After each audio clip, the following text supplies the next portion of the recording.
அண்மை செய்தியை பார்த்து வருகிறோம். நடிகை கௌதமி நிலத்தை விற்பனை செய்ததில் முறைகேடு செய்து மோசடியில் ஈடுபட்டதாக தொடரப்பட்ட வழக்கில் 5 கைது செய்யப்பட்டுள்ளனர். இதுகுறித்த முழு விவரங்களையும் செய்தியாளர் சரவணன் வழங்க கேட்கலாம். சரவணன், வணக்கம். இது தொடர்பான விவரங்கள்.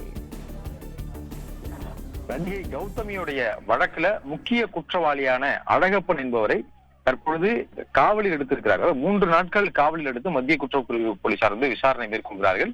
இந்த 3 நாட்கள் காவல் அனுமதித்து எழும்பூர் நீதிமன்றம் உத்தரவிட்டிருக்கிறது. நடிகை கௌதமிக்கு அவருடைய ஒரு மேலாளர் போன்று அழகப்பன் நீண்ட காலமாக செயல்பட்டு வந்தவர். அவர் காரைக்குடியைச் சேர்ந்தவர். இவருக்கு இவருடைய சொத்துக்களை கௌதமியினுடைய சொத்துக்களை விற்பனை செய்வதற்காக இவர் பவர் ஏஜென்ட்களாக அவருக்கு அதுக்கான அதிகாரத்தை கொடுத்திருக்கிறார்.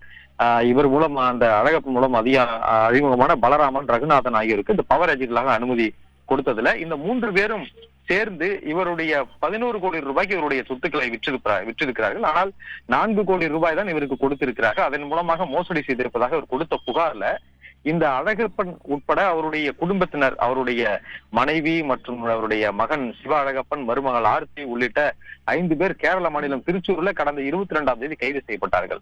இந்த வழக்கை பொறுத்தளவு இந்த முறைகேட்டுல மேலும் பலருக்கு தொடர்பு இருப்பதாக மத்திய குற்றப்பிரிவு போலீசார் கருதுவதனால இவரை 3 நாட்கள் காவலில் எடுத்து தற்பொழுது விசாரணை மேற்கொண்டிருக்கின்றனர்.